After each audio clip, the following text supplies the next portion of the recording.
Our scriptures this morning are taken from the book of Matthew, chapter 20, verses 1 to 16.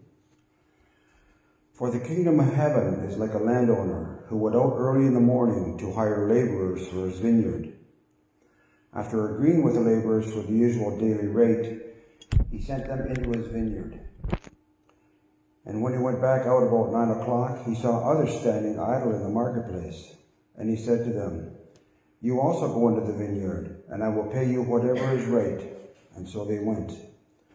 When he went out again about noon and about 3 o'clock, he did the same. And about 5 o'clock he went out and found others standing around. And he said to them, "Why are you standing here idle all day?" And they said to him, "Because no one has hired us." And so he told them, "You also go into the vineyard."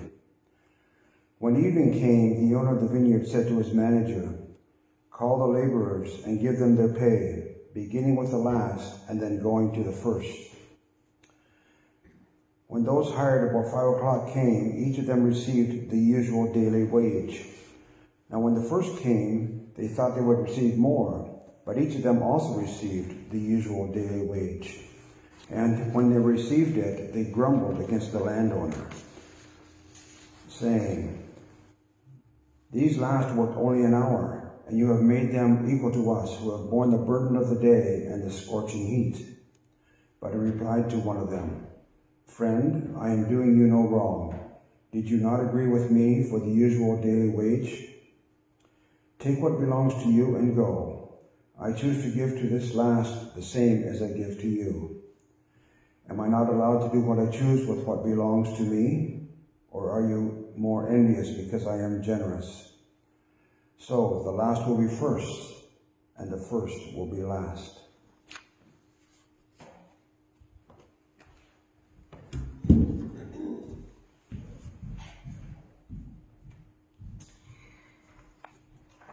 So when I read these scriptures from Matthew, I kind of thought about the whole theme of working and what's not working.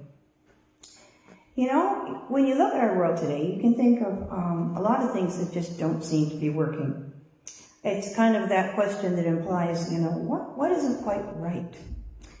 Now, Jesus liked to use parables to kind of stir people up and help them look at the world in terms of, hey, what's not working here? What do we need to change?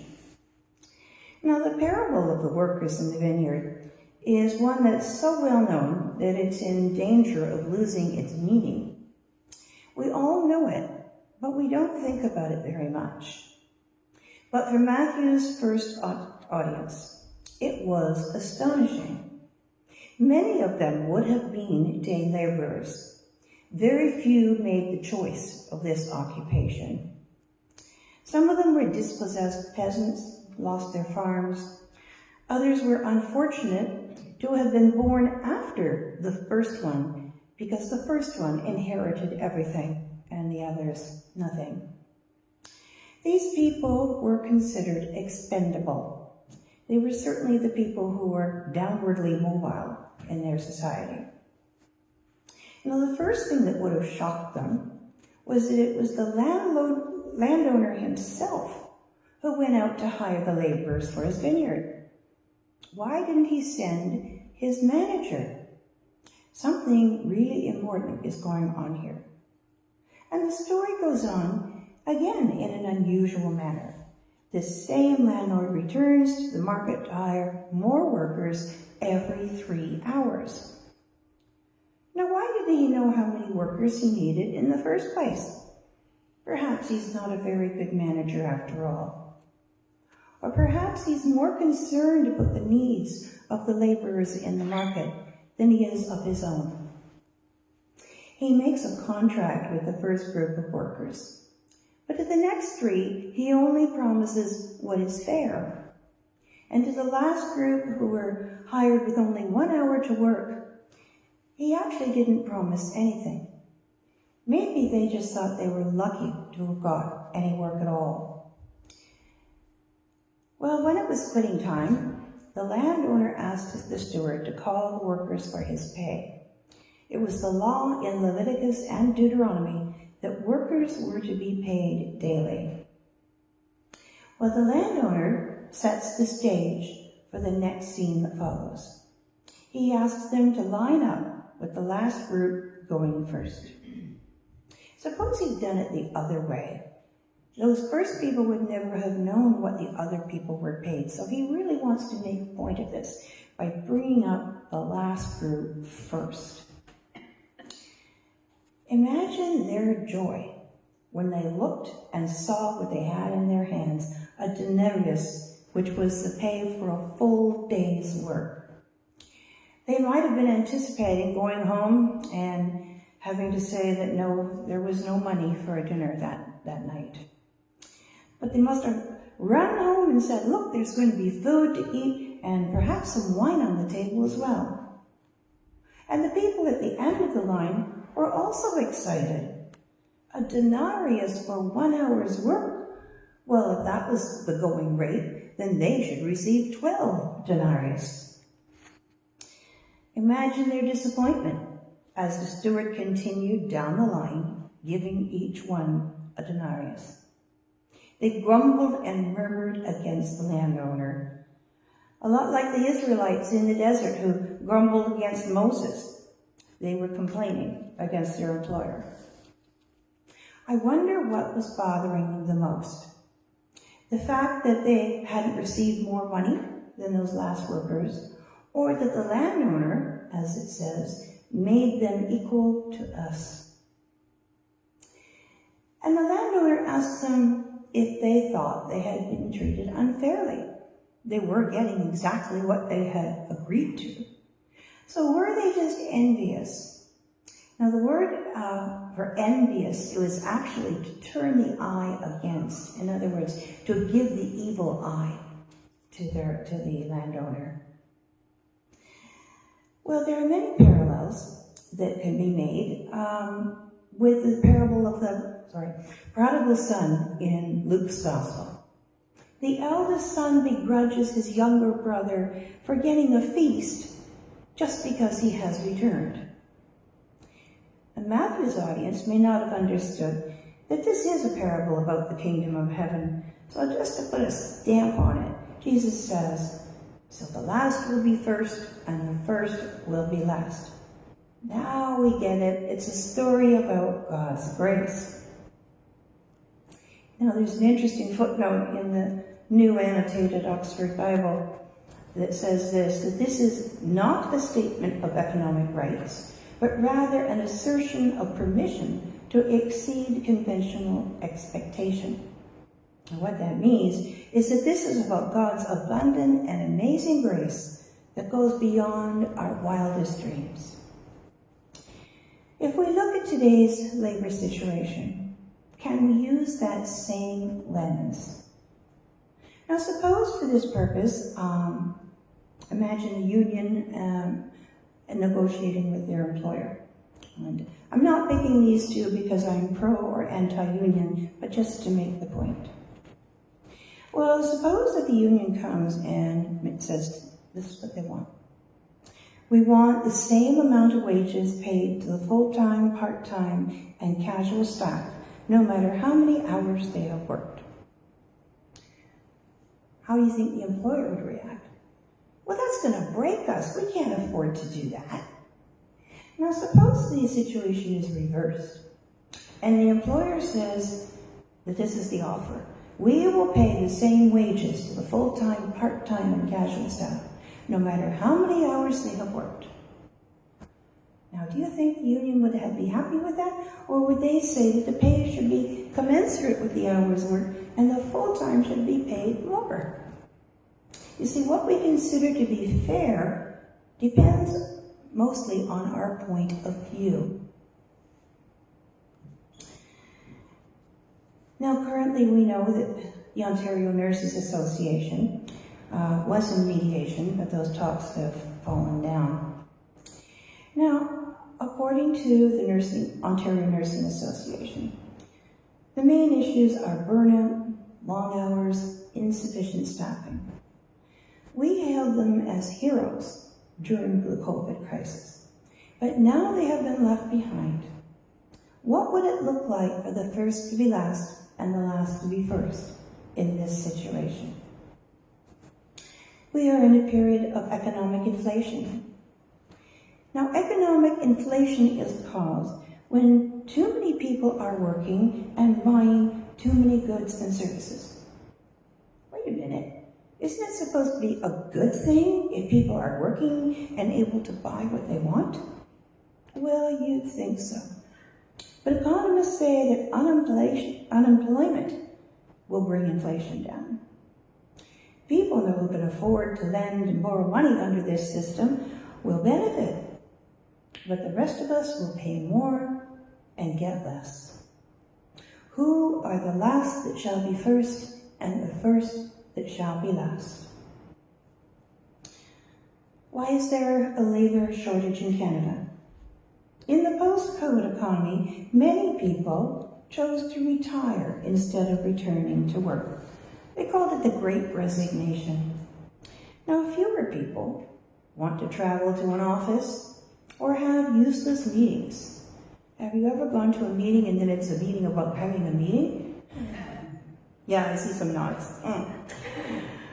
And those who have continued to work no longer put in the extra effort or enthusiasm in their work. It's called quiet quitting. Who are the last and who are the first? It's not that people don't want to work, but they don't want to work in places where they don't feel valued. There was a study done, actually, a psychology experiment with students, and some received more money for their participation than others. But the ones who were paid less actually said they got more out of the experiment than the others. Because the people who had already been paid kind of like, okay, yeah, it's over. But the other people needed to somehow make it more significant. And so the value you feel that your work has, or whatever it is that you're doing, the happier you're going to be, no matter what the compensation may be or not be. Now, employers are finding it very hard to attract workers, and many have turned to foreign labor. And that is everything from Canada's temporary foreign workers program that allows a foreign worker when there are no Canadians or permanent residents available. They are doing jobs that Canadians can't or won't do. I can give you an example of that, a local one. The St. Paul's Church on Highway 40 was their pastoral charge, actually, not just that church, but they were trying to find a new minister. And they went on Church Hub and found all kinds of people looking for positions. But fewer and fewer of them wanted to move to the country. Fewer and fewer of them were interested in, being not in a large city, as well as not being rural.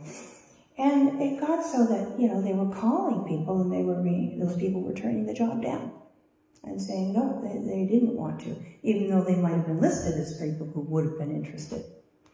So finally, the people that they found who were still interested and wanting to work were the people who would be coming in from out of Canada. Now, there are, of course, going to be some cultural barriers here, and there's going to be immigration issues. But the Rural United Pastoral Charge chose to hire a minister from Zambia who will be coming this year. And I think that's a statement that it's wonderful that he's coming. It's wonderful that they're getting someone who has so much experience and is so willing to come. And yet it's kind of sad that there was no one who was trained in Canada that was willing to take that position. Many of the foreign workers that we see on the farms depend on their seasonal income to support their families year-round. One of the wealthier countries, such as Canada and the US, we are supporting those poorer nations through those people who send their money back to their homes. So who are the last and who are the first? In 1948, in the post-war era, the United Nations issued the Universal Declaration of Human Rights. And Canada was very involved in that and was, of course, one of the signatories. Now here's one of the articles. There's 29 of them, but I'm just going to read you. Article 25, which includes food, clothing, housing, medical care, and necessary social services. So why are there so many poor people without housing, access to adequate food, clothing, medical care, and supportive services, not just here in our country, but around the world? Who are the last and who are the first? And you know, the United Church of Canada is not immune to these social trends. Many ministers are leaving. Many left during COVID. With their retirement coming up, many decided it was better for them just to leave. And some left because of burnout, of stress, of closing churches, and sometimes there is an issue of church bullying. And that does happen, and it's very unfortunate. In 2014, some ministers formed a community of the union within the union uniform. This is not a chapter, but simply a community of people. Personally, I don't think this is the answer. We are the servant of the church, but we are not the servant of every person in the church. Who are the last and who are the first? It is apparent that what we've been doing is not working. The first remain in first position, the last remain in the last position. So how do we witness to the grace of God in these situations? How do we bring the last up to the first and the first perhaps needing to go to the last? Perhaps part of what we need to do is to let go of the idea that we will always be rewarded for our efforts, here and in the kingdom of heaven. You know, there's a lot of people, I don't know what generation they would be, I guess post-baby boomers, who kind of feel like, you know, they did all the right things, they went to school, they've worked hard, and now they find themselves nowhere near where they thought they should be at this point in their lives. So what isn't working? What hasn't worked for them? I think we really need to rethink the whole idea of work. Is it hours that have been spent in a job, or is it the accomplishment of the tasks that were assigned to that person in that job? We also need to think about other things people need. Perhaps travel is an issue, perhaps childcare, other things. Maybe there are reasons why people prefer to work from home. You know, the joke is that you really don't have to get dressed from the waist down. You know, you can still wear your pajamas because nobody's going to see you on Zoom unless you stand up and go for a cup of coffee. And that's really unfortunate. You know, a lot of the times life isn't fair. Just, you know, bad things happen to people. That train wreck in Greece, all those people that were killed, who were just on their way to go somewhere to work or to school and end up dying in a horrible crash. Now that isn't fair. But I believe that God is always fair. God will give everyone what they need to uphold them in the worst of times. God is not constrained to our ideas of fairness, but God often goes beyond anything we can possibly imagine. God's not tied to our little ideas of gift and reward and what's fair and what's not fair. Ultimately, it will not matter who is first and who is last, because we will all be one. We will all be one in Jesus. Come, Lord Jesus, come. Amen.